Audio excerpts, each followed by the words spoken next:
twemera ko umugabo n'umugore bashobora kubana, ariko benshi ntibasobanukiwe yuko umugabo n'umugore cyangwa umwe muri bo ashobora kubana n'undi bahuje ibitsina. Ubutinganyi cyangwa mu ndimi z'amahanga homosexuality, umugabo ku mugabo, umugore ku mugore. Reka nk'aho ibyo bidahagije nze mbabwire amavu n'amavuko y'ubutinganyi, ikibutera, icyabuzanye cyangwa se ababigiramo uruhare kugira ngo bubeho. LGBTQ, lesbian, bisexual, transgender, queer. Uru ni urugaga rw'abatinganyi ku isi. Mu mateka ya kera, mu misozi ya Mesopotamiya, Egiputa ya kera no mu Bugereki bwa kera, hari ibimenyetso bigaragaza ko habayeho imibanire y'abahuje ibitsina. Mu Bugereki na Roma bya kera, ubutinganyi bwari bwemewe mu mimerere imwe n'imwe, cyane cyane mu bijyanye n'uburezi no mu miryango y'ibikomerezwa. Ahandi ubutinganyi twabusangaga mu myemerere no mu muco, mu mico imwe n'imwe ya gakondo muri Afurika, Amerika, Aziya. Abantu baryamanaga nabo bahuje ibitsina bagirwaga abashyitsi cyangwa abantu bafite imbaraga zidasanzwe. Muri sosiyete zimwe na zimwe, ubutinganyi bwari bwemerwa cyangwa bugasigwa icyasha bitewe n'umuco n'imyemerere. Ahandi ni mu mategeko n'idini. Mu madini atandukanye ubutinganyi bwagiye buteshwa agaciro, by'umwihariko mu idini rya Islam, Ubukirisitu n'Abayahudi. Mu binyejana byashize, ahantu henshi ubutinganyi bwahinduwe icyaha. Abaryamana bahuje ibitsina baratotezwa cyangwa bahanwa n'amategeko. Ahandi ubutinganyi bwabonetse ni mu buryo bw'isi yahindutse. Mu kinyejana cya 20 n'icya 21 hari impinduka mu mitekerereze y'abantu, cyane cyane mu bihugu byateye imbere. Hari ibihugu byemeye ubutinganyi binatanga uburenganzira bungana ku bashakana bahuje ibitsina. Nk'urugero, umushumba ukuriye Kiliziya Katolike ku isi, Papa Francis, yahaye uburenganzira iri dini kujya risezeranya abantu bahuje ibitsina ku mugaragaro, byo muzi gusezerana imbere y'Imana. Hari aho bikigibwa impaka zikomeye, ahantu henshi bikaba bitemewe n'amategeko cyangwa bidakurikiranwa nk'icyaha.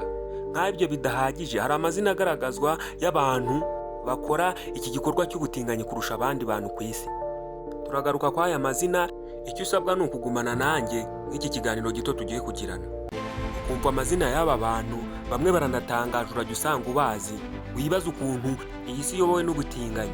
Ku mwanya wa mbere turahasanga uwo bita Elton John. Uyu ni umuririmbyi ukomeye cyane muri Leta Zunze Ubumwe za Amerika. Ku mwanya wa kabiri turahasanga Madame Ellen DeGeneres. Uyu nawe ni umudamu w'umunyarwenya muri icyo gihugu.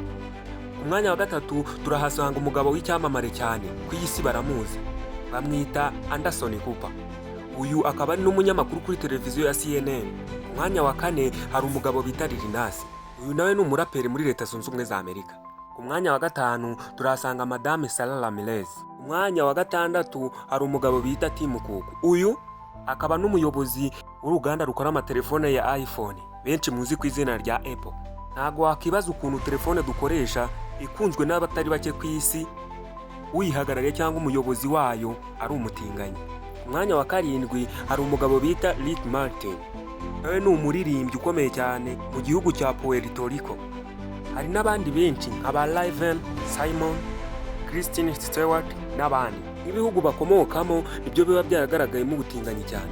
Urugero nk'igihugu cy'Ubuholandi, Canada, Amerika, Suwede na Espagne. Nibyo bihugu birangwamo ubutinganyi bwinshi ku isi dutuye. Ko wibaza ngo ni ku isi yose, uribaza ngo mu Rwanda noneho bimeze bite?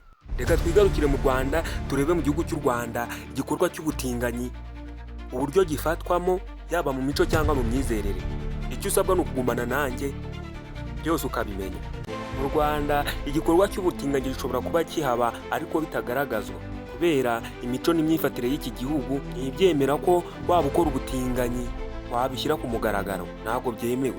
Nk'aho bidahagije, byaje kugira ingaruka ku gihugu cya Uganda, aho umuperezida w'iki gihugu Yoweri Kaguta Museveni, uyu muperezida yaje kwanga kwemera ko ubutinganyi bwinjira mu gihugu cye. Leta Zunze Ubumwe za Amerika zahise zimufatira ibihano by'uko nta mfashanyo izongera kwinjira mu icyo gihugu uturutse muri Amerika bazongera kubona. Nta rindi kosa uyu muperezida Yoweri Kaguta Museveni yakoze usibye kwanga ko ubutinganyi bwinjira mu gihugu cye. Nicyo yazize gusa. Urumva ko ubutinganyi bwafashe intera ku isi, noneho bukageraho bwiharira imitima ya bamwe na bamwe ku ruhando mpuzamahanga. Ndagushimiye wowe wanyumvaga.